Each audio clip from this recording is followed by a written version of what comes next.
Hello YouTubers, my name is Frederick Lopez, and today I'm going to be going over the Tim Burton Batman films. Now, my second channel, I actually went over all the Batman films, Batman and Batman Returns included. You can check out those reviews in the link below. And also, feel free to check out the Stardust app. It's a place where you can share your reactions and reviews to certain television shows and films. Feel free to check out the app in the link below, and if you want to, go ahead and follow my profile, Fred Film Fanatic. As you may know, I'm a huge Batman fan, and I was originally going to go over Justice League in a video, but before that, I wanted to kind of reflect on the different stages of Batman, and I wanted to reflect upon the Tim Burton era. I am a huge fan of Batman. My brother put on the VHS of Batman 1989 to get me out of Barney, and that was the first thing Batman that I ever saw. I grew up with a Michael Keaton Batman, and it's a very important part of my life. And also, I think it's a very important film for the character of Batman. We had the campy Adam West show, which is actually quite faithful to the comics of the time. In the 70s, you had cartoons. And before that, the only film you really had, besides the Adam West one, was the 1940s movie serials. So we really haven't had that dark Batman, the one in the 30s, or like the Neil Adams 1970s Batman, or even Frank Miller. And with the emergence of the 80s, comic books / graphic novels got more mature and more adult with its audience. It took about 10 years for Batman to get off the ground. You even had Bill Murray considered as Batman / Bruce Wayne. Could you imagine that? Dogs and cats living together. Yeah, pure hysteria, but we had Mr. Mom, Michael Keaton. And that was some controversial casting at the time. We have Jack Nicholson as the wonderful Joker. Jack Palance is in it. Robert Wuhl as Alexander Knox. Kim Basinger as Vicky Vale. Prince had an album. Danny Elfman did the iconic score. And of course, Tim Burton directed the film. Tim Burton previously did Pee Wee Herman's Big Adventure. And it was the success of Beetlejuice that prompted Warner Brothers to hire him as a director. He was a very young director.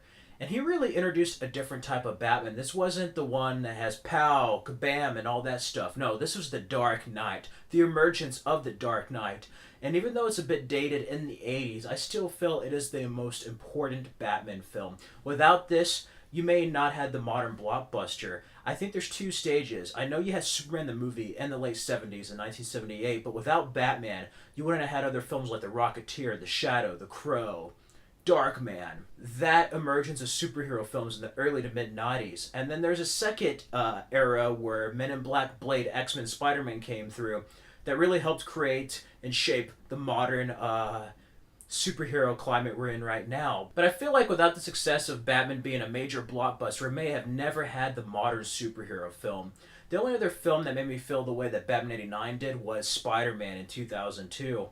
But yeah, favorite scenes. I love the score. I love the duality of Michael Keaton in this. He's a person that you look at and you're like, that guy's Batman, but he needs the suit to be intimidating. But he is another person underneath it. He very much is a different person. He was the first one to have like a different type of voice, speech under that, where she's like, "What are you?" And she's like, "I'm Batman. I made you. You made me first." He really was a different Batman. The Batmobile was excellent. The way they made it, they filmed it at Pinewood Studios, where they filmed Star Wars and the 007 films, and Gotham felt like a real tangible place, while still having that bit of a 1930s vibe from the comics. They switched it from an all grayscale to an all black with a yellow emblem. The first Batman was very well done, and among one of the best first superhero films, even with the changes.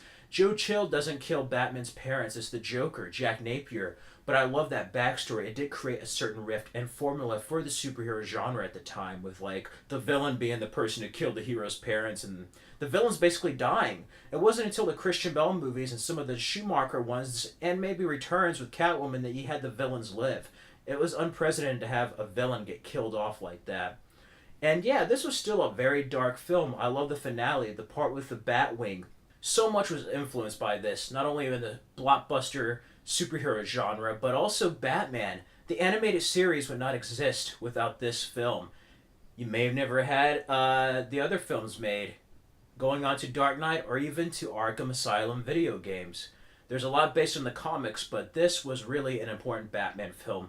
It was an important film for the character of Batman. Without this, he wouldn't have been taken seriously. And because of this film, people saw Batman in a different light. And then we had Batman Returns in 1992.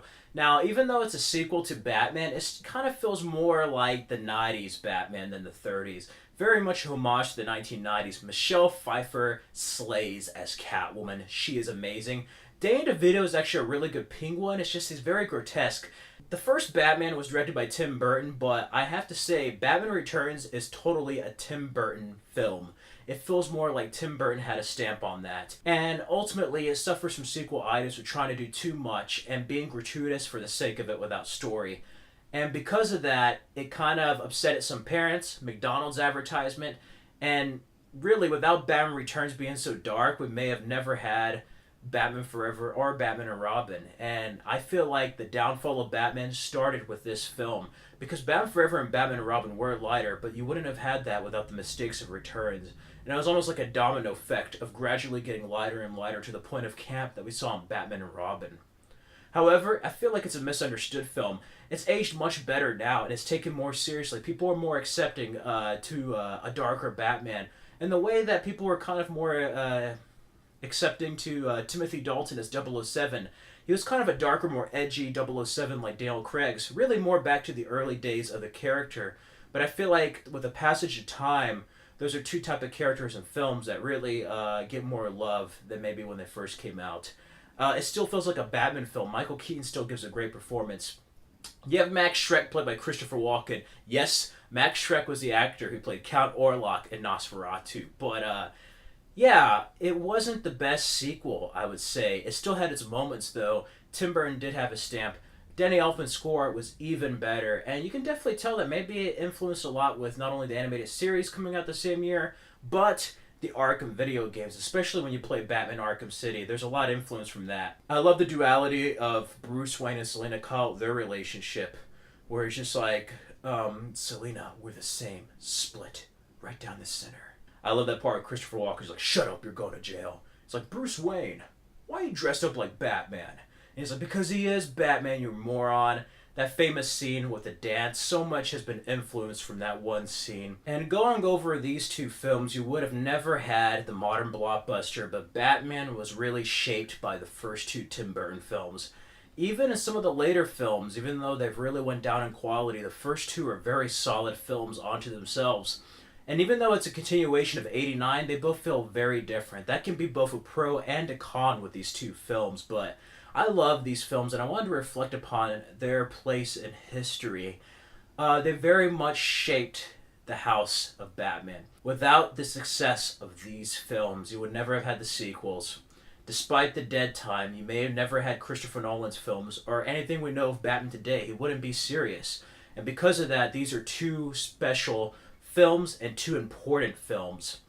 And you look at the climate today, almost every movie is based on a comic book. We have Avengers Infinity War coming out, the MCU, DCU kind of shift to their other characters now. You had the Dark Knight trilogy, other comic books and graphic novels made, History of Violence, Road to Perdition, Hellboy, The Crow, The Shadow. So much has been made from the comic industry because of the success of this film. And you could trace it back to Superman, but you didn't have that many superhero films between 78 and 89. And after 89, you have the first modern superhero blockbuster with Batman 89. The one that really set the game for movies to be made. Just look at 1989 onward, even with some of the downtime, and you see that the majority of superhero films have come out during that time. And of course, a lot of it is with the audiences expecting that, technological advancements with CGI and other things. And yeah, they're able to make these films now. They're able to like bring imaginations to life. And yeah, I really love these films. Jack Nicholson is awesome as the Joker. Danny DeVito, Stan Winston's effects, just gross stuff. He's like, could be worse. Your nose could be gushing blood. That type of stuff. Michelle Pfeiffer. I love the part with the penguins, with the final confrontation music. And it's really dark and morbid with him trying to basically put all the firstborn babies and throw them down a river. Like, that's pretty crazy dark stuff. But it's also a Batman that still works all the time. That's one thing I love is that he never quits. He always is investigating. He's always working. And that's something that's very much to the detective side of Batman. Of course, he had some rewrites from Sam Hamm's original scripts, but he very much got the character. Michael Keaton actually lessened the words, and he very much is Batman. Like, he's one of those where you look at his Bruce Wayne, and he's like, man, he could be intimidating. He's like, you want to get nuts? Let's get nuts. That type of stuff. But he may be intimidating, but you're like, that guy's Batman? Yeah, right. You look at him in the Batsuit, he is Batman, but he's one of those people where he doesn't have to try too hard to be Batman. He just is Batman. He is Batman. And there's certain moments where you believe he's Batman. He doesn't say much. He kicks butt and takes names. That part with explosive device. The way he presents himself as a character is very much that individual. Something with his eyes and physicality that he added to the role that still makes him one of the best Batmans to date. Despite your feelings on these first two films, whether they've been dated, whether you prefer 89 or Returns, whatever you feel, you can't deny the importance of these two films. And I just want to bring my brief reflections and thoughts to the film. I have other reviews you can check again in the link below, but real quick for this channel, I kind of wanted to do something different and share my favorite moments from the Batman and Batman Returns films by Tim Burton. And yeah, I love this Batman. This is a Batman I grew up with. And so much has been influenced by this Batman, this world that Tim Burton created. And it's a shame that we never got to see another installment. It really is sad. Even though they continue it in the same series, it really isn't the same. And yeah, that's one con I have about the anthology, is that they all feel like different films. Each sequel feels different than its predecessor, which is again both a pro and a con in a way. But anyway, it's interesting to see its place in history and where we are now, not only within the Batman mythos, but in the comic book world, in the movie world, in cinema. So feel free in the comments below, let me know your thoughts. What do you think about Batman and Batman Returns? What are some of your favorite moments? Feel free to share them down in the comments below. You can check out my reviews of each film on my other channel. I have a link below. And feel free to be on the lookout for my reactions and thoughts of Batman Forever and Batman and Robin. Be sure to like, comment, and subscribe for more videos. Also, again, be sure to check out the Stardust app. It's awesome. You can post your reactions and reviews. And if you create an account, go ahead and follow me at Fred Film Fanatic. Have a nice day.